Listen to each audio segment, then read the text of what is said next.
Toi là-bas, si tu me regardes. Bonjour, bienvenue dans ce nouvel épisode du podcast Peaceful Mind. Aujourd'hui, on va parler de préparation mentale. Donc, on va pas parler de préparation mentale de sportifs de haut niveau, de leaders, de dirigeants, mais on va parler d'un mental qui s'est forgé après avoir passé 20 ans en prison. Ouais, peut faire un peu bizarre comme ça, surtout quand vous allez voir le visage de Caroline, une grande jolie blonde. On peut pas imaginer qu'elle a passé 20 ans Alors, si je dans... peux me permettre, Caroline n'a pas passé 20 ans en prison. Elle a travaillé 20 ans dans le milieu carcéral. Voilà. Bon, bienvenue Caroline. Eh ben, Et le Caroline. merci de m'accueillir en tout cas. On Merci est pour cette introduction. On est super ravis de t'avoir avec nous. Ah ouais. Et on a eu un teasing fou avec toi de se dire, attends, comment on en arrive à travailler 20 ans dans l'administration pénitentiaire Ouais. et à quel moment on fait le choix de changer de carrière, ou en tout cas évoluer et de se diriger dans la préparation mentale. Est-ce que tu peux nous dire, je vais te laisser la parole, tu vas te présenter un petit peu et on aimerait bien savoir, on est assez curieux de savoir comment tu t'es lancé dans cette carrière et comment ton histoire professionnelle a démarré. Ok, donc en fait, effectivement, c'est un sacré bon brise-glace en fait d'arriver dans un groupe et dire j'ai fait 20 ans de prison. je l'utilise un peu parfois, mais là vous m'avez cassé mon effet. Désolé. Tranquille. Donc effectivement, j'ai travaillé 20 ans dans l'administration pénitentiaire comme directrice des services pénitentiaires. C'était la fonction et le grade que j'occupais en fait à l'époque. Comment je suis arrivée à ce métier-là? En fait, j'ai fait de façon très peu originale des études de droit. Et quand je suis arrivée à la fin de ma 4e année, j'ai décidé de passer des concours. Il n'y a pas vraiment de métier du droit qui m'intéressait. Magistrature, avocat, je trouvais qu'il y avait pas beaucoup de... Il y avait un peu trop de droit et pas assez d'humain. Et il se trouve que durant mes études, en fait, j'ai eu une expérience de bénévole dans les prisons. Je faisais partie d'un mouvement qui s'appelle le GENEPI. C'est un groupement d'étudiants qui donne des cours en fait, à des personnes détenues. Et donc, j'ai fait ça pendant 2 ans. Donc, je donnais des cours d'anglais à une personne détenue. Donc, ce qui m'a fait connaître en fait cet environnement-là. Et je me suis dit, finalement, je connais l'environnement. Je pense qu'il y a des choses à y faire. Et j'ai passé le concours. Et donc, c'est comme ça que je suis arrivée dans ce métier-là. Et quand tu arrives dans cette expérience, c'est-à-dire que quand tu donnes ces cours, tu vas un peu de manière spontanée finalement. Tu sais pas ce que tu vas y trouver. Et c'est quoi le ressenti de l'environnement pénitentiaire? Ouais, alors quand j'y vais, j'ai 20 ans. J'y vais, je pense qu'à l'époque, j'avais un peu l'envie de sauver le monde, en fait, comme on peut l'avoir à cet âge-là. Et puis, je pense qu'il ne faut pas se mentir, j'avais aussi envie de me rendre un peu intéressante, en fait, parce que quand tu dis à 20 ans que tu donnes des cours à des personnes détenues, forcément, tu attires un peu l'attention sur toi. Et en fait, ouais, j'ai découvert un univers, en fait. C'est-à-dire que j'ai découvert en face de moi une personne qui était un être humain, qui avait été condamné à des faits qui étaient quand même assez graves. Il a été condamné à 8 ans de prison, je crois. Il était encore en maison d'arrêt à l'époque. Mais en tout cas, voilà, j'ai été marquée par l'humanité qu'on peut avoir en fait en face de soi. Et puis, j'ai découvert aussi l'environnement des professionnels en fait, qui travaillent, à la fois des surveillants, parce que c'est ceux que je côtoyais. Moi, je rencontrais ce détenu par leur avocat à l'époque. Donc, forcément, je passe les grilles, donc forcément, je rencontre des surveillants. Et puis, tout l'environnement, c'est-à-dire les enseignants, toute personne en fait, qui peut rentrer dans une prison, qui n'est pas un personnel pénitentiaire. En fait, il y en a, on ne le sait pas, mais il y en a énormément. D'accord. Et à 20 ans, tu étais plus motivé par le côté, entre guillemets, original de rentrer dans ce milieu-là que le fait d'être flippé, parce qu'il y a un côté quand même un peu, tu te dis, waouh, qu'est-ce qui peut se passer quand on regarde les séries, les films ou autres, on peut se dire, waouh, pas du tout d'appréhension? Si, il y en a forcément une. Quelqu'un qui dit je rentre dans une prison, même si c'est de façon temporaire, on ne peut pas dire que ça produit pas d'effet. En fait, la première fois qu'on y rentre, on a peur.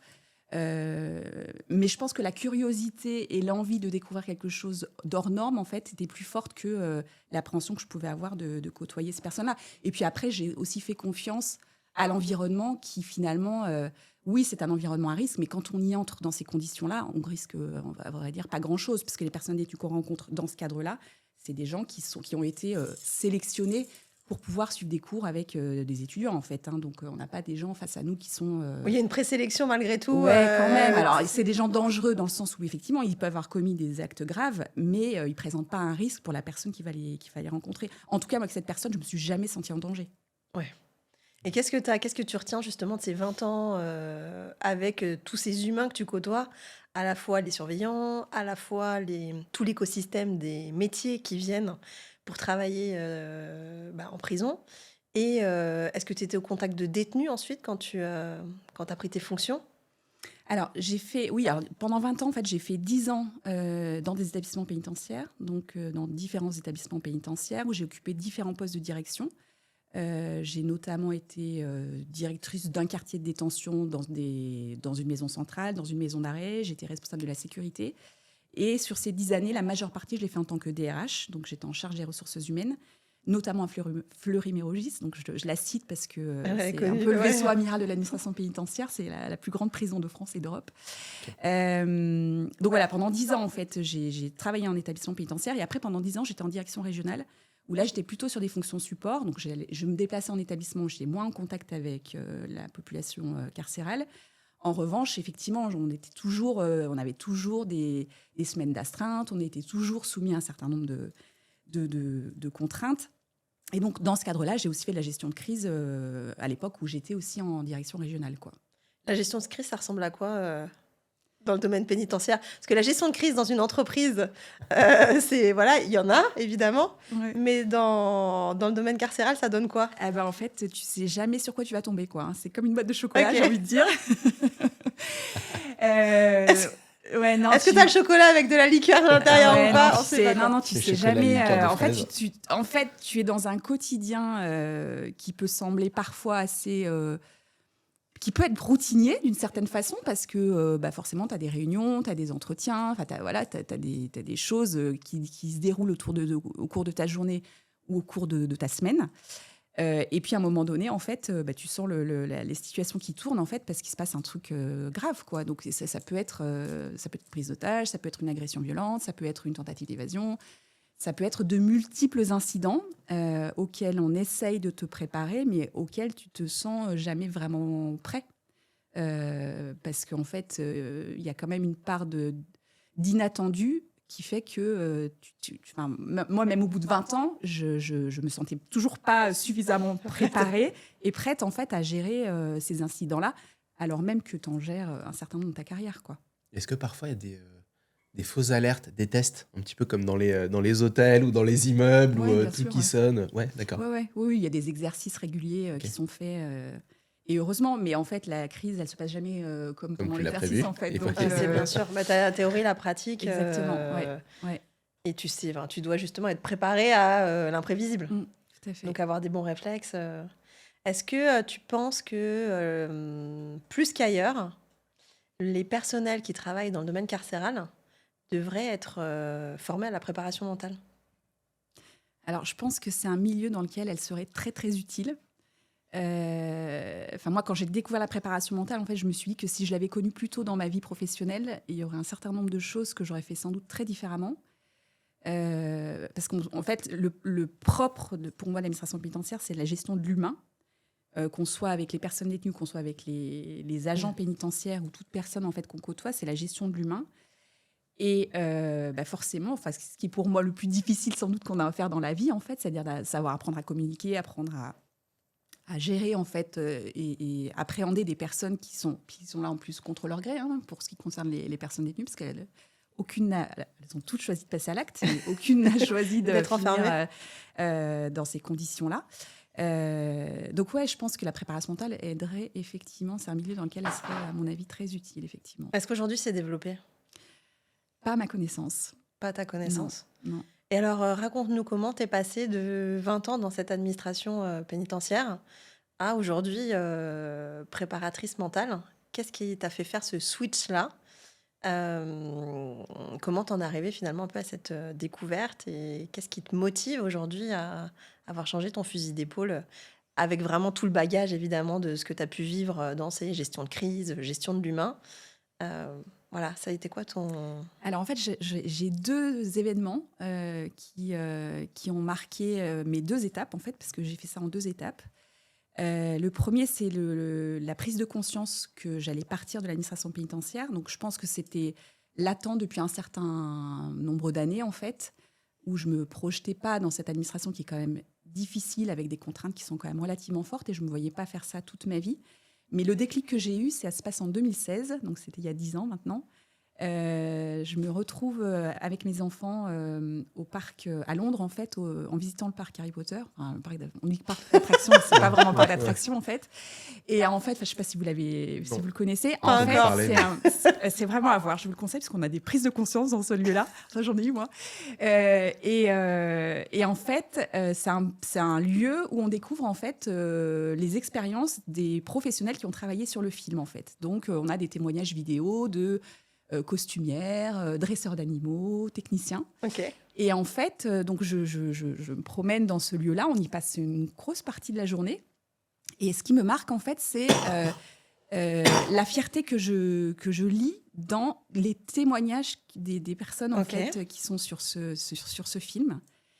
Et en fait, quand je finis la journée, en fait, j'ai vraiment, mais c'est vraiment, enfin, je le raconte très souvent, mais j'ai vraiment une prise de conscience en me disant, mais moi, depuis combien de temps, j'ai pas été fière de ce que je fais, en fait. Alors que je suis rentrée dans ce métier-là par choix. Et que j'y suis pas. Il y a des gens qui passent ce concours parce qu'ils n'ont pas réussi d'autres choses. Moi, j'y suis allée vraiment avec l'envie, en fait, de travailler dans ce la milieu-là. conviction. Et la conviction. Et je me suis dit, mais en fait, t'es en train de te perdre parce qu'en fait, t'as plus de fierté à exercer, à faire ce que tu fais. Donc voilà, ça a démarré comme ça. Ça a démarré comme ça. Donc en 2016, je suis partie en 2021. Donc voilà, il s'est passé du temps. Mais alors, tu dirais cette fierté, tu l'avais au début, puis tu l'as perdue. Ou tu l'as jamais eu. Où tu t'es rendu compte finalement que tu n'avais pas autant d'impact que tu le voulais. D'où ça vient finalement cette perte un peu d'engagement, enfin, tu vois ce que je veux dire avec le temps. C'était vraiment ça. Je pense que au début, j'avais en tout cas le sentiment. Je pense que tant que je travaillais en établissement pénitentiaire, j'avais quand même le sentiment d'avoir un impact, alors qui n'est pas toujours très fort. Mais j'ai commencé ma carrière dans un établissement pour peine, donc où il y a des personnes détenues qui ont de longues peines. Où on travaille sur l'aménagement de peine, où on travaille sur vraiment le sens de la peine, quoi. Pourquoi tu es là et qu'est-ce que tu vas faire du temps que tu passes ici ? Il y a des détenus qui choisissent de ne pas en faire grand-chose, et puis il y en a d'autres qui vraiment choisissent d'une transformation intérieure. Et même si, en tant que directeur, on est loin d'en être directement responsable, mais en tout cas, on voit les effets de ce qu'on peut avoir. Et je pense que tant que j'étais dans ce milieu-là, je voyais ce que ça produisait. Alors après, je vivais aussi les contraintes très fortes, donc c'est aussi à double tranchant. C'est quoi les contraintes très fortes ? Alors en fait, émotionnellement, c'est quand même très compliqué. C'est-à-dire qu'on est quand même avec des gens qui pour certains, sont dangereux. On est avec des personnels qui n'ont eux-mêmes pas toujours choisi de faire ce métier-là. Donc il y a une forme de ressentiment dans l'exercice de leur métier, des conditions de travail qui sont extrêmement difficiles, des phénomènes de violence. Voilà. Et en fait, on est un peu, quand on est personnel de direction, on est un peu le réceptacle de tout ça. Et moi, je pense qu'à un moment donné, émotionnellement, au bout de 10 ans, voilà, même en tant que DRH, je pense que j'avais vraiment... j'étais arrivée un peu au bout de raison pour laquelle, finalement, tu as changé aussi ton environnement. C'est-à-dire, au bout de 10 ans, tu t'es dit, je ne peux plus être dans les établissements carcéraux. Ouais. Donc, je reste dans l'administration pénitentiaire, mais plus en gestion, on va dire, sur quelque chose de transverse, etc. Tout à fait. Et là, c'est ce que tu dis. Mais là, en fait, du coup, j'étais émotionnellement plus protégée, même s'il y avait des aspects qui étaient compliqués. Mais j'étais plus loin du terrain. Donc, finalement, le sens et l'impact que je pouvais voir de ce que je pouvais faire était moins fort. Et après, on prend aussi conscience de... Enfin, moi, je pense aussi... alors, il y a eu des événements, effectivement, dans les relations avec parfois les personnels, avec les syndicats. Parfois, on s'en prend un peu plein la figure. Et puis, la deuxième chose, je pense, qui m'a un peu marquée à cette époque-là, c'est la prise de conscience. En fait, il y a aussi des décisions politiques qui ne vont pas forcément dans un sens d'intérêt commun, d'intérêt collectif. Et où on se dit, mais finalement, moi, je suis plus alignée avec ça. Donc voilà, en 2016, je pense que j'en étais là. J'ai fini par faire un bilan de compétences en 2019. Donc ça a pris du temps, en fait. Beaucoup de temps. Mais moi, je suis un peu un diesel. Hein, donc voilà, il faut du temps pour prendre conscience des marathonienne. Choses. Et voilà, 2019, j'ai fait un bilan de compétences. Pendant le bilan de compétences, c'est la création d'entreprise qui est sortie. Et donc, j'ai cherché, en fait, j'ai utilisé les compétences que j'avais développées pendant mes 20 années, qui sont surtout des compétences finalement managériales, parce que finalement, je suis une généraliste, mais à l'époque, j'étais une spécialiste de rien. Et puis, quand on est personne pénitentiaire, on est très vite dévalorisé, en fait, parce que la société nous renvoie beaucoup le fait que il se passe toujours des choses, tout ce qui est médiatisé, c'est des événements qui sont graves, Donc, c'est pas toujours simple, en fait, de Ça, tu vivre penses avec que ça. c'est une image qu'on renvoie ou c'est vraiment la sensation que tu as quand tu te présentes et que tu racontes ton parcours? C'est vraiment ce que pensent les gens? Parce que tu sais, il y a aussi l'image Ouais, non, et mais en fait, c'est une croyance. Aujourd'hui, j'ai conscience que c'est une croyance. C'est-à-dire que, mais en tout cas, je l'avais à l'époque où je suis partie et je la retrouve quand je croise des gens qui exercent encore ce métier. Ils me disent tous, notamment quand ils sont cadres, mais moi, je sais rien faire en fait. Ou je ne saurais rien faire. Ce que je fais là, en fait, c'est pas exportable dans un autre environnement ils peuvent pas le professionnel. transposer. Et je peux pas transposer en fait ce que je fais là. Alors que aujourd'hui, en étant sortie et en côtoyant finalement des gens de la société civile, du monde de l'entreprise, associatif, enfin, voilà, dans des milieux qui sont très éloignés de celui que je fréquentais, j'ai vraiment pris conscience que finalement, ce parcours-là, c'est une richesse et qu'en fait, on est au cœur de beaucoup de choses et que finalement, c'est l'intérêt des gens que j'ai pu rencontrer en quittant l'administration pénitentiaire qui m'a fait prendre conscience de la richesse de mon parcours. Mais la première année où j'ai changé de métier, je ne parlais pas du tout. Je C'est parlais traverser très, du très peu. désert. Ouais. Ouais, je parlais très très peu de mon expérience en fait. Ouais. Parce que j'avais le sentiment qu'elle allait intéresser personne. Et le switch vers la prépa mentale, est-ce que Ouais. c'est ce bilan de compétences? Non, alors pas du Non, tout, parce c'est qu'à il y a l'époque, j'en étais pas du tout là. Donc en fait, quand j'ai créé ma société, en fait, je suis allée plutôt vers donc je suis allée vers les métiers du conseil, plutôt sur les enjeux de management de projet, accompagnement sur des enjeux de leadership. Donc voilà, mon offre de service a un peu évolué. Je me suis interrogée sur le coaching et je me suis pas formée tout de suite parce que je considérais que j'étais dans ce qu'on appelle terme que vous connaissez sans doute, mais posture haute en fait de manager, c'est-à-dire celle qui donne les solutions. Et en fait, moi, pendant 20 ans, on venait me voir avec des problèmes, donc j'étais câblée pour donner des solutions tout le temps. C'était consultante en fait et pas coach. Exactement. Et je me Ouais. suis dit, mais jamais je pourrais avoir une posture basse avec les gens que je vais accompagner pour leur suggérer des choses ou les accompagner vers la recherche Ou de alors solutions. pour ceux qui savent pas ce que c'est la différence entre la posture haute et la posture basse, bah, c'est vrai que quand tu es consultant, on est là pour te délivrer des options, des conseils, des solutions. Alors que quand tu es coach, en fait, tu accompagnes une personne pour qu'elle trouve par elle-même ses Exactement. solutions. Donc tu vas pas lui délivrer, mais tu vas l'accompagner pour qu'elle le verbalise elle-même. Exactement. Donc c'est vrai qu'on est câblé pendant des années voilà, à délivrer, à exprimer les solutions, c'est une toute autre posture. Et donc finalement, t'en es revenu. Et donc, T'es entre les deux. Alors, je me suis fait coacher déjà pour commencer, et donc j'ai découvert en fait l'impact du coaching, et je me suis dit mais pourquoi j'ai pas fait ça plus tôt et voilà, et du coup j'ai commencé à introduire des outils du coaching dans mes accompagnements, et je me suis dit mais finalement j'ai vraiment envie d'aller vers ça. Et donc pour répondre à ta question, en 2024 donc JO de Paris. Comme beaucoup, je pense, je suis ça à la télé, sur les réseaux sociaux. Et un jour, j'écoute une interview de Léon Marchand qui explique que en 2020, au moment du Covid, il a perdu l'intérêt pour la natation, qu'il a failli arrêter sa carrière, en fait. Et celui qui l'a sauvé, c'est son coach mental qui s'appelle Thomas Samut, donc qui est un préparateur mental. Et donc, il explique que à ce moment-là de sa carrière, il voyait plus l'intérêt de la nage, il avait plus de plaisir dans sa pratique. Et en fait, il a travaillé avec Thomas Samut sur deux choses. En tout cas, ce qu'il explique dans cette vidéo que j'ai vue, il explique qu'il a travaillé sur le plaisir de la natation. Donc la prépa mentale lui a redonné le plaisir de la natation. Et il a travaillé sur son introversion, qu'il pensait être un point faible en fait de sa personnalité. Et il a mesuré que son introversion, en fait, c'était pas un point faible, c'était une caractéristique, et que ça pouvait même devenir une force. Et que c'est devenu une de ses forces, en fait, dans la façon dont il a travaillé sur ses entraînements. Et en fait, en l'écoutant, je me suis dit, mais moi, je veux faire ça. Je veux transformer. Alors, pas chez les sportifs, parce que c'est pas mon environnement, même si dans l'absolu, j'en ai accompagné et je peux en accompagner parce que les outils sont les mêmes. Mais j'avais vraiment à cœur, finalement, de là où je venais, avec le parcours professionnel que j'avais, dans un milieu où le plaisir n'était pas vraiment présent. Je me suis dit, mais moi, je veux redonner le plaisir aux gens de se lever le matin et d'aller d'aller bosser, en fait. Parce que je pense que quel que soit le métier qu'on fait, on peut trouver du plaisir dans ce qu'on fait, en fait. Aujourd'hui, c'est une conviction absolue que j'ai. Et voilà. Et donc, du coup, je me suis renseignée sur Thomas Samut, que je ne connaissais pas. Je l'ai contacté sur LinkedIn. Je me suis dit, jamais me répondre, c'est une star. Il m'a répondu. Et voilà, je suis entrée en contact avec ses associés et je me suis inscrite du coup à cette formation avec un organisme qui s'appelle Mental Formation. Donc, il a créé avec ses associés. Et je me suis formée du coup aux outils effectivement qu'il utilise avec les athlètes qu'il accompagne et qu'il a accompagnés, qui ont permis de gagner de nombreuses médailles. Et est-ce qu'aujourd'hui, quand tu dis j'ai la conviction qu'on peut avoir du plaisir le matin en se levant, aller faire son job, C'est une question un peu tricky, hein. Je ne sais pas ce que tu vas me répondre, mais tu as des gens aujourd'hui qui sont plus alignés, comme tu l'as été à une époque, par exemple, sur l'administration pénitentiaire. Dans la prépa mentale, tu accompagnes la personne pour qu'elle sache si finalement elle va retrouver du plaisir, et donc elle va en retrouver, et donc ses journées, on va dire son KPI du bonheur, son indicateur de la joie va être meilleur. Mais est-ce que parfois aussi tu peux te rendre compte que finalement, non, il n'y en a plus à cet endroit-là et il va falloir chercher ailleurs. Est-ce que tu fais cette différence dans la prépa mentale? Oui, bien sûr. En fait, la caractéristique de la prépa mentale, c'est qu'on on commence l'accompagnement avec un objectif. Donc l'objectif, en fait, c'est la personne qui vient, qui le fixe, qui peut être plein de choses, mais qui peut être ça, qui peut être, moi, j'ai plus de plaisir dans ce que je fais, j'ai besoin de retrouver le plaisir.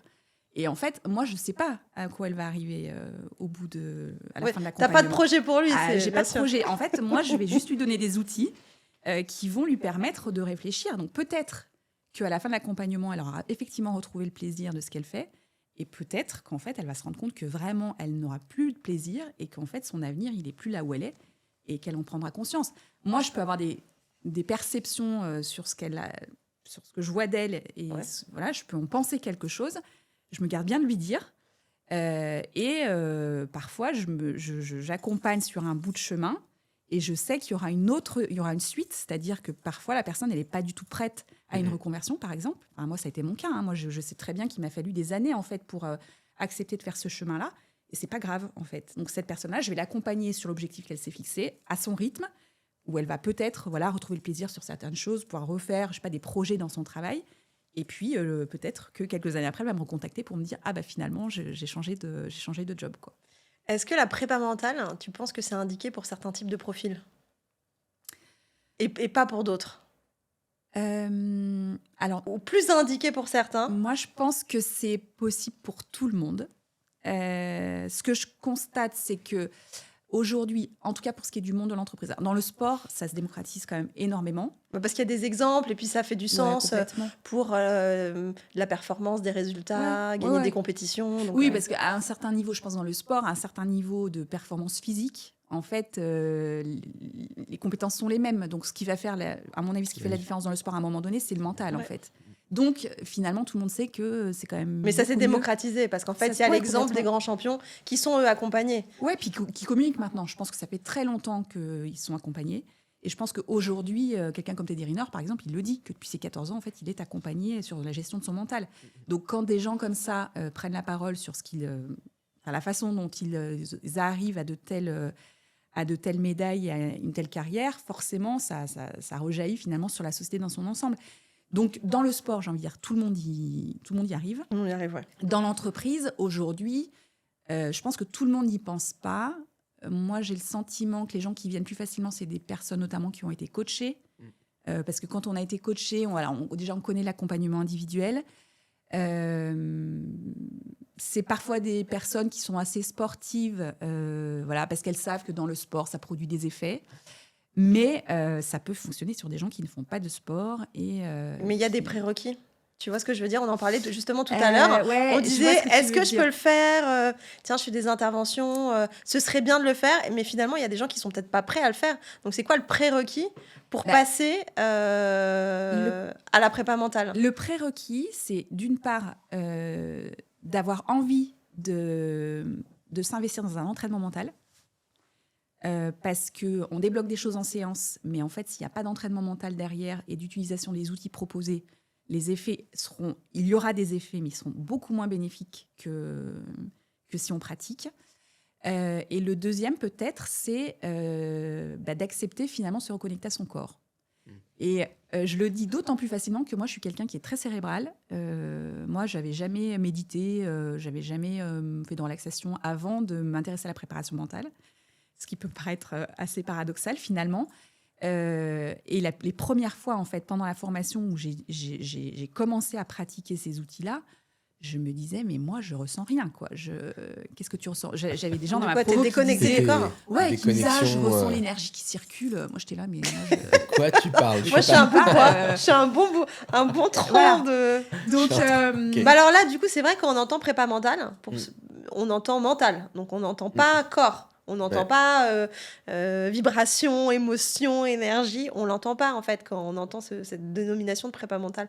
Donc, c'est quoi la prépa mentale concrètement? Qu'est-ce qu'on y fait pendant cet accompagnement? Alors, la prépa mentale, c'est atteindre un objectif de performance. Parce qu'on va pas se mentir, c'est quand même ça l'objectif. Hein. On fixe un objectif de performance. Alors, dans le sport, il est très facile. Souvent, c'est préparer une compétition. Gagner des médailles. Gagner des médailles. Dans le travail, ça peut être une prise de poste stratégique, ça peut être la préparation d'une réunion importante ou d'une négociation. Mais ça peut être aussi mieux vivre son quotidien professionnel, se sentir moins stressé, mieux gérer ses émotions, sa colère ou voilà, tout type d'émotions qu'on peut ressentir dans le travail. Donc finalement, l'objectif, il est assez large. Et donc pour ça, en fait, on va travailler sur deux aspects. On va travailler sur la recherche de la singularité de la personne. Donc ça, on va le faire sur beaucoup avec du questionnement et ce qu'on appelle de la maïotique, c'est-à-dire qu'on va travailler sur les croyances limitantes de la personne. Qu'est-ce qui fait qu'elle est freinée à un moment donné dans sa vie, voilà, dans ce qu'elle a construit en fait, qui à un moment donné l'a protégée, mais qui aussi la freine dans ce qu'elle veut accomplir. Et en même temps qu'on questionne, en fait, on propose des outils où on se reconnecte effectivement beaucoup au corps par de la relaxation, de la méditation, de la visualisation, mais où nécessairement, en fait, on va aller travailler sur les émotions. Et on va aller travailler sur c'est quoi tes ressentis, qu'est-ce que tu ressens concrètement quand tu es dans une réunion avec un collaborateur ou un syndicaliste ou peu importe qui. Quelle est ta problématique? Où tu sens que tu rumines ou que tu as la colère qui monte. Qu'est-ce que ça te fait dans ton corps, en fait? Concrètement, tu le ressens où? Ça te fait quoi? Et donc, en entreprise, bien souvent, les gens sont très coupés de ça, comme je l'étais, moi. Ils ont beaucoup de mal à se reconnecter à ça. Donc, le travail, au début, en fait, il tourne beaucoup autour de ça. Donc, les gens qui nous écoutent pourraient se dire « Ah non, mais moi, de toute façon, les émotions, soit j'y crois pas, soit j'en ai pas, soit je les ressens pas. » Je pense que tout le monde y a accès. Ça peut prendre plus ou moins de temps. Donc, la première partie de l'accompagnement, c'est ça. On va aller travailler ce qu'on appelle la préparation mentale générale. C'est-à-dire qu'on va mettre en place un socle de base où on va travailler effectivement la canalisation des pensées, la gestion des émotions. Voilà, retrouver on va dire, des ressentis où on arrive à s'apaiser en fait face à des événements de vie. Et puis ensuite, on va aller travailler sur des choses un peu plus particulières, sur des problématiques de concentration, des problématiques de confiance en soi, d'estime de soi. Et donc, c'est là où on va retourner chercher finalement la singularité pour dire, mais finalement, qu'est-ce qui fait que t'es toi, quoi? C'est quoi ton truc, c'est quoi ton talent, en fait?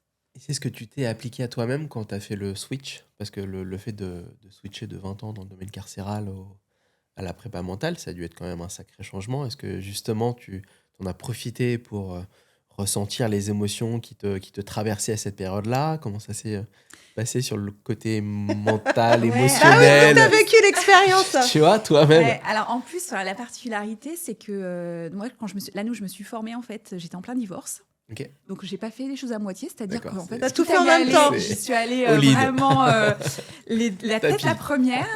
Et je me suis dit, mais est-ce que c'est le bon moment finalement de me lancer dans ces deux projets de vie un peu audacieux? Y a-t-il un bon moment? Et en fait, non, c'était vraiment l'une des meilleures décisions de ma vie de me lancer dans cette formation parce que, en fait, dans cette formation, on pratique tout. C'est-à-dire qu'on s'entraîne les uns sur les autres. On est dans une promo et voilà, moi, j'étais avec des gens extraordinaires dans cette promotion. On pratique les uns sur les autres et donc on teste tous les outils, en fait. Ouais. On teste les outils, donc on les teste sur soi. Moi, au début, la méditation, j'avais pas du tout envie d'y aller, quoi, parce que je me disais, non, mais moi, je ne peux pas. Mais alors, qu'est-ce qui a fait qu'à un moment donné, t'as pas envie d'y aller? Et qu'est-ce qui fait qu'à un moment donné, ça fonctionne? Alors, C'est la répétition, c'est quoi? Ça dépend vraiment des gens. Moi, Pour toi? moi, je suis une bonne élève, moi. Donc, Je vais Première y de classe. arriver. ouais, moi, Premier rang. Voilà, il faut que c'est-à-dire qu'à un moment donné, en fait, les formateurs nous ont dit, ok, en fait, vous allez vendre des accompagnements où vous allez dire aux gens, il faut que vous appreniez à respirer, il faut que vous appreniez à méditer. En fait, vous n'allez rien leur vendre si vous-même vous n'avez pas pratiqué bien sur sûr. vous. Donc, à un moment donné, il y a une question d'incarner ce qu'on veut renvoyer. Ouais, puis de ressentir les bénéfices. Et de ressentir les d'être choses. Donc, sûr, je me suis dit, ok, bon, maintenant j'y vais. Et donc voilà, c'est au bout de. Voilà, j'ai pas mis longtemps à m'y mettre non plus, hein, mais je me souviens en mars, je commençais en janvier. En mars, je m'y suis mise très sérieusement. Et en fait, je me suis plus jamais arrêtée. Parce qu'au début, je l'ai fait en me disant flemme. Ben oui, Et maintenant, parce que laissez-moi tranquille, il faut que je trouve mes 15 non, mais minutes. voilà, en fait, au début, la méditation, c'est un truc que je me disais, oh là là, mais mon Dieu, ça marche pas, quoi. Enfin, j'y arrive pas, en fait. Mais parce que je mettais une logique de performance dans la méditation, ce qu'il faut pas faire. Ouais. Et là, aujourd'hui, ouais, je médite tous les jours. Et les jours, voilà, le matin, j'ai des rituels. Et les rares matins où j'arrive pas à méditer, où je fais plus tard dans la journée, ma journée n'est pas la même, quoi. Tu sens la Ouais, tu différence. sens direct la vraiment, diff. vraiment. Et tu fais quoi en méditation si c'est pas indiscret? Tu te mets une petite musique de fond, Ouais, t'es alors, guidé, Alors, tu au fais ça. début, j'ai fait. Alors moi, je suis très petit bambou, hein, donc Ok, très voilà, bien. je fais de la pub, mais non, parce qu'au Petit début, bambou, sponsor. Faut les appeler. non, au début, je me suis dit ouais, je vais me faire des audios. Parce que comme je fais des audios pour les personnes que j'accompagne, je me suis dit, je vais me faire des audios. Puis en fait, À toi-même? Ouais. Et puis Ouais. en fait, voilà, j'ai pas eu le courage de Entendre faire ta des voix audios. pour le Ouais, faire, puis c'est différent. Ouais, c'est un peu particulier. Donc non, j'ai pas fait ça. Puis au bout d'un moment, j'ai besoin de changer. Donc au début, j'ai fait des programmes. Ok. Donc j'avais besoin d'un audio guide, enfin d'un audio pour me guider. Peut-être, Donc j'ai commencé petit, 3 minutes, 5 minutes, 10 minutes. Et aujourd'hui, je médite essentiellement en musique. Ok. Ou en silence, mais moins souvent en silence. Ouais, essentiellement en musique. Et je médite en général, au moins 10-15 minutes. Ok. Et quand j'ai le temps, je fais 30 minutes. Ok. Ouais, donc voilà. Et alors, une fois que tu as fait cette phase, on passe dans la deuxième phase. Là, c'est pour expliquer un peu aux auditeurs comment ça se passe. Donc, il y a cette première de reconnexion au corps, ressentir ce que ça nous fait, d'être dans des situations ou de frustration, ou de gêne, ou d'inconfort, par exemple, dans le milieu professionnel ou dans le milieu sportif, peu importe, ou dans le milieu même personnel. Et ensuite, tu me disais, je cherche la singularité en chacun. Mhm. Comment ça se passe, la recherche de singularité en chacun? Alors, on a différents outils, mais en fait, l'idée, c'est d'aller questionner la personne sur ses talents, sur ses réussites, sur ce qui fait qu'elle est elle. Qu'est-ce qui, chez toi, qu'est-ce que j'enlève qui se fait que tu serais plus toi, C'est en plus fait. toi. Et une Qui te fois rend qu'il y a unique. cette prise de conscience, parce qu'en fait, c'est une prise de conscience, est-ce que les gens que tu accompagnes ont vraiment cette conscience-là, même toi au début quand tu as fait l'exercice? Est-ce que ce qui fait que tu es toi, donc quand tu as fait la formation, est-ce que ça s'est révélé de manière totalement incroyable, genre spontanée? Ah waouh, c'est vrai, j'avais pas vu les choses sous cet angle. Ou finalement, c'est un truc que tu as toujours su, mais que tu n'avais pas forcément valorisé? Alors, je pense que c'est très variable d'une personne à une autre. Moi, pour ce qui est mon cas personnel, c'est des choses, je pense, dont j'avais... c'était quelque part, je le savais, et ouais, j'en ai pris conscience. Et surtout, aujourd'hui, je sais que c'est là, et donc quand je doute, je peux y revenir, quoi. D'accord. Aujourd'hui, c'est un peu comme un ancrage, parce qu'en fait, je veux dire, on va pas se mentir, hein, c'est pas parce qu'on est préparateur mental qu'on n'a pas des doutes, on en a tout le temps. C'est pas, voilà, moi, il y a tout, je continue à, alors, déjà, je continue à apprendre, à me former. Je fais du Reiki, par exemple, donc je travaille beaucoup aussi sur mon énergie. Je pense que ça m'a ouvert aussi la porte à un travail sur moi que j'avais jamais entamé jusqu'à maintenant. Oui, ça enlève pas les challenges, quoi. Toi, t'as toi-même des challenges au Bien quotidien. sûr, que et tu- en fait, et puis je considère que je ne pourrais pas être une bonne professionnelle, en fait, si je continuais pas, moi, à me questionner. Et puis après, il y a aussi des outils ou des choses que j'ai découvert après la prépa mentale. La personne qui m'accompagne en Reiki, par exemple, il y a des questions qu'elle me pose ou des choses qu'elle me propose que j'utilise aussi aujourd'hui, que j'intègre dans mes accompagnements, en fait. Oui, parce que On tu as y vu, met sa patte, quoi. vu les bénéfices sur toi. Donc quand je viens et que je me dis, ça y est, j'ai un challenge de performance. Alors moi, j'aime bien qu'on redéfinisse le mot de performance parce que dans le sport, on est vraiment sur le gain de médaille, le parcours du sportif, etc. Mais est-ce que la performance, finalement, c'est... ce que j'adore dans ce que tu dis, c'est que c'est aussi la notion de plaisir. C'est-à-dire comment je fais pour retrouver du plaisir dans ce que je fais. Et la performance, c'est pas toujours de faire plus. De faire beaucoup, c'est peut-être autre chose. Donc je trouve que c'est hyper intéressant à définir. Donc quand je viens avec toi, je me dis non mais vas-y, c'est le bon moment. J'ai envie de trouver quelles sont mes clés en fait, quelles sont mes propres clés pour être le meilleur dans mon domaine. C'est une espèce de boîte à outils finalement avec laquelle les gens repartent, à laquelle ils ont une trousse de secours pour une partie. Pour le reste, c'est des choses qu'ils ont intégrées finalement dans leur manière d'être et de faire. Et ils peuvent affronter tout type de situation. Tu dirais ça ou pas? tout type de situation. Alors, je pense qu'ils ont vraiment les outils ce qui, moi, me paraît compliqué dans le monde du travail, qui tourne beaucoup autour de la gestion des émotions, je Ok. pense. Parce que concrètement, quand on apprend à respirer, rien que ça, en fait, respirer, se relâcher, on ne vit plus de la même façon. C'est-à-dire que la colère, bien sûr, elle est encore là. Enfin, l'émotion, c'est une énergie en mouvement, en fait. C'est un signal, c'est juste une messagère. Donc, voilà, on continue à vivre, à être vivant. Donc, forcément, on a des choses qui nous traversent.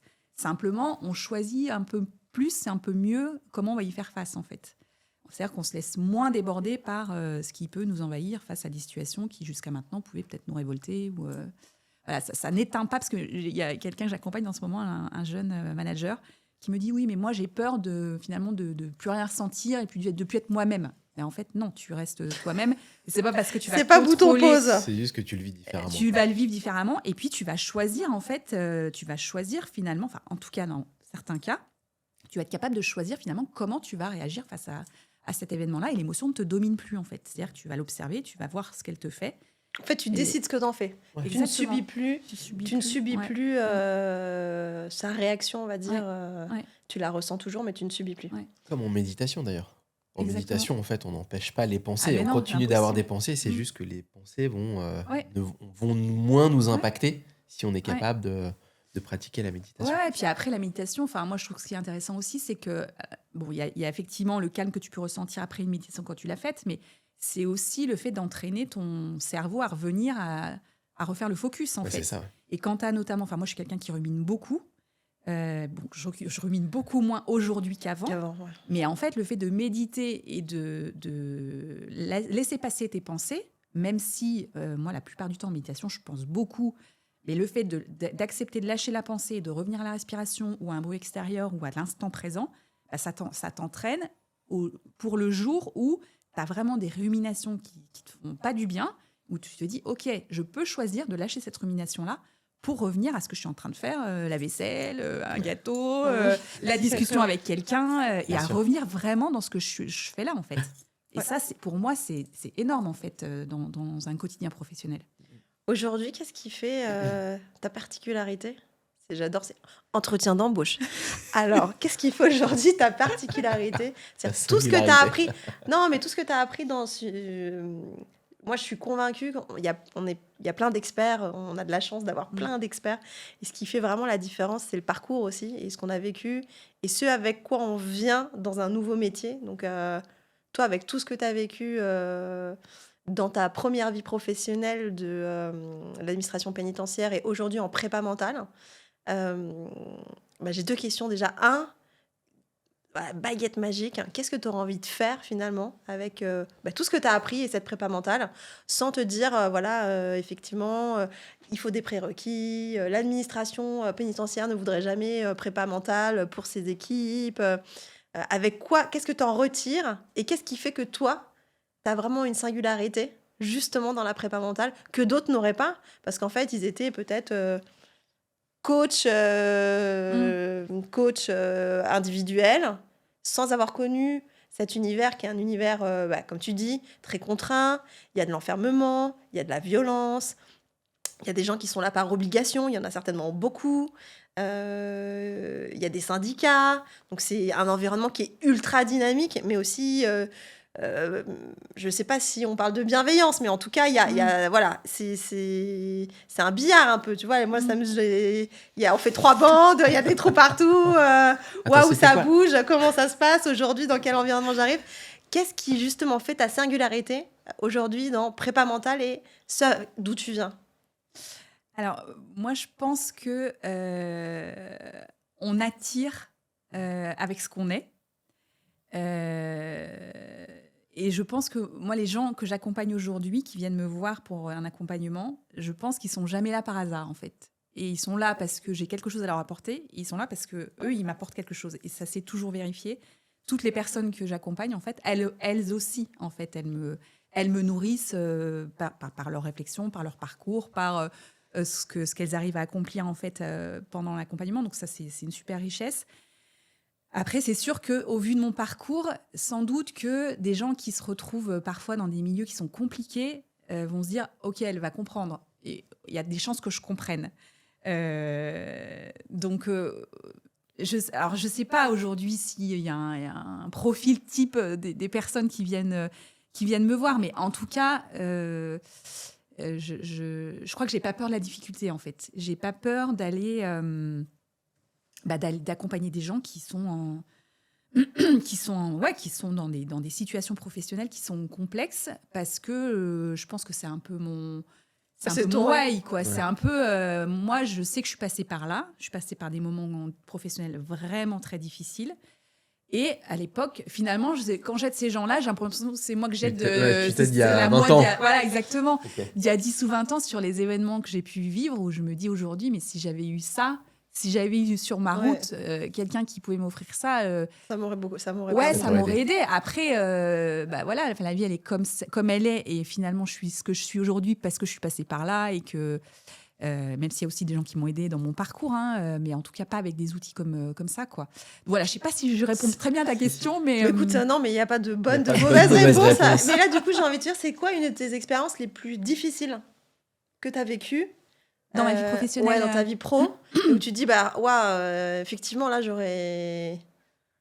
avec du recul, j'aurais bien aimé Ouais. avoir une Caroline d'aujourd'hui. Ouais. L'événement le plus difficile que j'ai vécu, c'est l'assassinat d'un personnel par un autre personnel. En fait, c'est un surveillant. Donc, en plus, c'était vraiment au tout début de ma carrière. J'étais depuis 2 ans en poste, en fait. C'était un établissement, une maison centrale.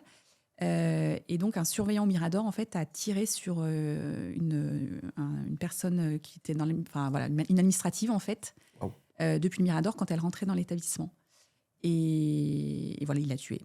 Et donc, j'étais directrice adjointe à l'époque, et mon patron était en vacances. Donc, j'étais la plus gradée de l'établissement, donc celle Qui doit gérer. crise, quoi. Oh, l'enfer. Voilà. Et donc, au début, en fait, quand ça s'est passé, moi, j'étais sur l'établissement, c'était le matin, j'étais déjà arrivée. Et au début, forcément, c'est inimaginable, en fait, un événement. D'ailleurs, ça ne s'est plus jamais reproduit, et Dieu merci. Mais c'est inimaginable, parce qu'en fait, quand on entend des coups de feu dans une prison, ça peut arriver. J'en avais déjà entendu, parce que quelques mois avant, on avait une tentative d'évasion à l'explosif. On se dit, on est attaqué, en fait. On est attaqué, il y a quelqu'un d'extérieur qui est en train de tirer, il y a quelqu'un qui va s'évader. Enfin bref, on pense au cœur de son métier, mais on ne pense pas à ça. Et bref, donc je suis sortie, en fait. Donc quand j'ai découvert, en fait... au début, c'est l'incompréhension totale, en fait. On se dit, mais qu'est-ce qui s'est passé? Bref, donc il l'a tué. Et ensuite, en fait, il a interdit... il nous a tous pris en otage, c'est-à-dire qu'il a dit, maintenant, plus personne ne rentre et ne sort de l'établissement. Et donc, en fait, on a vécu une forme de prise d'otage collective, où on était à l'intérieur de l'établissement, personne ne pouvait rentrer à l'intérieur, et personne ne pouvait en sortir. Incroyable. Voilà. Et donc, Comment on tu est gères resté, ça? En fait, on se gère qu'on appelle le GIGN.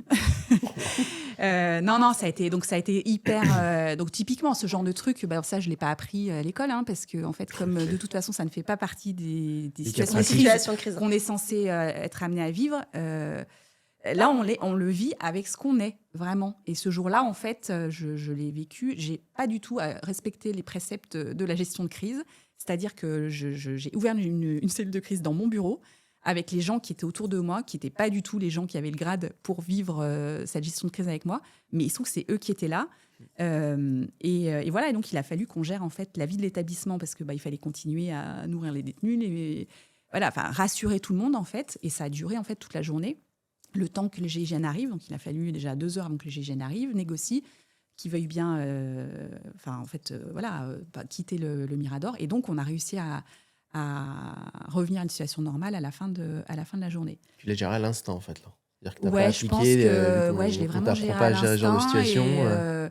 Et en fait, après, une fois que les GIGN est là, j'ai envie de dire, ils prennent la main, en Ouais, fait. tu Donc, relâches. nous, après, on était vraiment sur la gestion de l'établissement, et parce qu'il ne faut pas qu'il y ait un surincident par rapport à ça, quoi. Mais ouais, non, ça a été l'événement le plus traumatisant, je pense, que j'ai eu à vivre. Et puis parce qu'après, c'est un personnel d'établissement, donc, qu'on connaît. C'était une femme qui avait une petite fille, qui était mère célibataire. Enfin bref, après, il y a aussi la suite, les obsèques et l'accompagnement qui s'ensuit. Et puis, la culpabilité qu'on a aussi, de se dire, mais qu'est-ce que j'ai pas vu? Qu'est-ce qu'on n'a pas vu? Voilà. Qu'est-ce que j'ai pas fait que j'aurais pu faire? J'imagine qu'il y a un suivi psychologique derrière un tel alors, événement au sein de donc l'établissement? là, à ce moment-là, pour répondre à ta question tout à l'heure, en fait, il n'y avait pas de préparation mentale à l'époque. Donc, dans l'administration pénitentiaire, il y a une chose qui est très bien qui existe, c'est que, et depuis, depuis moi que j'y travaille, donc depuis quand même longtemps, il y a des psychologues du personnel. Donc, moi, on m'a proposé un accompagnement. Au début, je ne l'ai pas pris en me disant non, ça va aller. Et puis, au bout d'un moment, Voilà, ça, tu en t'es dit, fait, il faut que je le quand fasse. tu supportes plus les coups de feu ou les feux d'artifice, en fait, tu te dis, bon, il y a peut-être un petit syndrome post-traumatique qui est en train de se jouer là. Donc, ouais, j'ai eu un suivi pendant quelques mois par une psychologue. Et puis voilà. Et puis après, on revit d'autres événements, d'autres choses. Ça passe et on oublie. Et si tu avais été prépa mentale à ce moment-là, ou si tu avais eu un préparateur mental, qu'est-ce que ça aurait pu changer sur la base de la je pense théorie? alors, sur l'événement lui-même et sur la suite immédiate, pas grand-chose parce que j'étais vraiment en syndrome post-traumatique. Et donc, la prépa mentale, dans ces cas-là, elle répond à rien. Enfin, je veux dire, là, on est vraiment dans du thérapeutique et la prépa mentale ne fait pas du thérapeutique. En revanche, je pense qu'elle aurait pu m'aider parce qu'après moi, après ça, j'ai très mal vécu. Enfin, j'ai eu un gros besoin de reconnaissance de mon administration et en fait, qui n'est pas venu à la hauteur de ce que j'espérais en fait. Et je pense que là, pour le coup, la prépa mentale, elle aurait pu m'aider sur finalement, mais qu'est-ce que tu attends des autres et qu'est-ce que tu devrais attendre de toi, en fait. Enfin, comment tu te nourris toi. Et c'est une des choses, je trouve, sur lesquelles on pourrait travailler, notamment dans la fonction publique, où on attend, parce que dans la fonction publique, ta carrière, elle se fait, elle dépend beaucoup des autres. Oui, puis elle est dessinée, en fait. Elle est dessinée, elle dépend beaucoup de la promotion qu'on va donner, qu'on va pas te donner, le poste qu'on va accepter. Voilà. Et moi, j'avais le sentiment que parfois, c'était pas toujours au mérite. Et aujourd'hui... Je crois qu'il y a beaucoup de gens dans Ouais. dans cet univers-là qui ont même ressenti que le tien. Et en fait, je pense, moi, ça a été l'un des moteurs qui a fait que j'ai quitté... je suis allée vers l'entrepreneuriat en me disant, au moins, ce qui va m'arriver, c'est ce que j'aurais choisi. Ça marchera ou pas, mais au moins, je ne pourrais m'en prendre qu'à moi-même. Ouais. Et aujourd'hui, en fait, en ayant travaillé sur moi et en ayant fait de la prépa mentale, je travaille beaucoup plus sur ma motivation intrinsèque, en fait. Et voilà, et j'ai compris que finalement, ce besoin de reconnaissance, c'est de la motivation extrinsèque et que la motivation extrinsèque, elle est bien. C'est ce qui vient de l'extérieur. Ça peut être le statut, le salaire. Elle est utile et elle peut permettre d'accomplir des choses, mais en fait, elle ne durera jamais. Donc, celle qu'il faut avoir, c'est celle qui nous porte, nous. Et donc, d'où le plaisir, d'où une meilleure connaissance de soi et le fait que, peu importe finalement la reconnaissance qu'on va me donner, moi, je sais ce que je veux. Ouais, et d'où aussi le témoignage de Léon Marchand, comme tu disais. Ça rejoint exactement ça. Ouais. C'est ça et qui en fait, fait il le dit très bien. J'ai revu une vidéo de lui quand il était beaucoup plus jeune, où il dit, mais moi, je m'aime bien, quoi. En fait, et je trouve ça mais tellement fabuleux à cet âge-là, qu'il soit capable de dire, moi, en fait, je sais qui je suis, et moi, je m'aime bien. Et finalement, je me rends compte que si j'échoue, finalement, si je suis pas sur le podium, c'est pas si grave, quoi. Mais je trouve ça tellement fabuleux. Je me dis, c'est génial, quoi. Et le gars, il a gagné des médailles et des médailles. Enfin, je trouve ça génial. Est-ce que tu pourrais nous faire un petit exercice pour clôturer ce podcast? Ouais. J'aime bien faire le cobaye, moi, dans le podcast. Est-ce que tu as un petit plaisir. exercice Je sens que Francky va être frustré si tu lui fais pas faire un truc. Depuis tout à l'heure, j'ai qu'une envie, c'est de tester quelque chose. Et écoute, avec quelque chose à nous proposer? Ouais, j'ai un petit truc à te proposer. Ok, donc ce que je te propose, tu vas tendre l'index devant toi et tu vas tourner sur ta droite jusque derrière toi en suivant ton index. Tu reviens. Ok, tu te remets relax, tu baisses ta main. Et maintenant, ce que je vais te proposer, tu te relâches bien, tu vas pouvoir fermer les yeux si c'est ok pour toi. Et maintenant, tu vas refaire mentalement cet exercice. Donc, tu restes les deux mains allongées le long de ton corps et tu refais une première fois l'exercice. Donc, tu projettes, tu vois ton doigt, tu tournes ton doigt jusque derrière toi. Tu le fais une première fois. Tu reviens. Maintenant, tu vas le faire une deuxième fois et tu vas essayer d'emmener ton index un peu plus loin.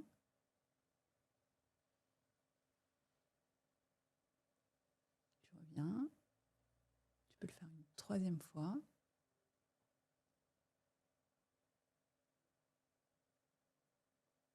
C'est bon pour toi. Ok, donc maintenant, tu peux rouvrir les yeux. Et maintenant, ce que je te propose, c'est que tu vas refaire cet exercice pour de vrai et tu essayes d'aller le plus loin possible.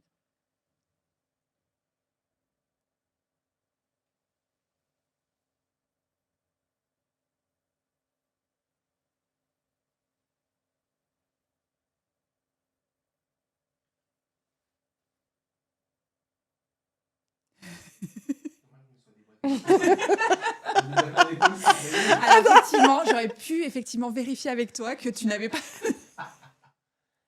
Tu n'avais pas. Ouais, alors, c'est un exercice qui est que tout le monde peut tester en fait, qui est assez intéressant. Moi, je sais que la première fois que je l'ai fait, je suis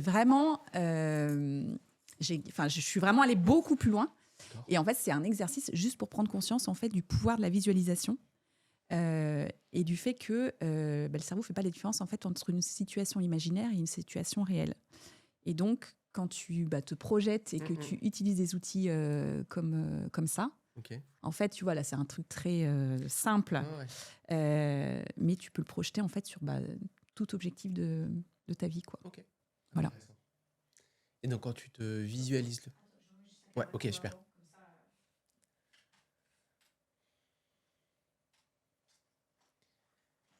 Et après, on clôture pour que tu partes. C'est pas en retard. C'est good. Et donc, quand je me visualisais le faire, j'étais pas en train de chercher. Et quoi, il faut pas chercher à aller plus loin. Parce qu'en fait, on n'est pas censé savoir Ouais, non, que en le fait. résultat te permet. Ouais, exactement. En fait, oui, tu projettes en fait. revisualises exactement le même mouvement. Exactement, ouais, c'est ça. Ok. Et en fait, donc ça, c'est très utilisé par les sportifs en fait, pour Ok. ancrer en fait. Tu les vois faire, notamment les coureurs automobiles ou les skieurs, par exemple, en Oui, fait, de refaire tout un qui parcours, refont mentalement en fait tout le parcours et qui sont capables, qui connaissent exactement en fait les circuits, Chaque les virage, passages, les chaque, virages. Effectivement, pour te mettre dans de bonnes conditions. Mais après, tu peux le faire sur d'autres choses. Mais voilà, en tout cas, l'idée, c'est vraiment de démontrer finalement le pouvoir du mental et le pouvoir de la visualisation. Mais ce que je comprends pas, c'est que là, j'avais pas d'objectif. Ouais. On est d'accord? Mhm. Je suis pas un grand sportif. Mhm. Et pourquoi est-ce que ça a eu un effet sur ma capacité à aller plus loin? Tu vois ce que je veux dire? En fait, tu l'as projeté. C'est-à-dire que tu as Ok. entraîné ton cerveau Ok. à revivre une situation que tu avais vécue, en fait. Ouais. Et tu l'as reprojeté, en fait. Ok.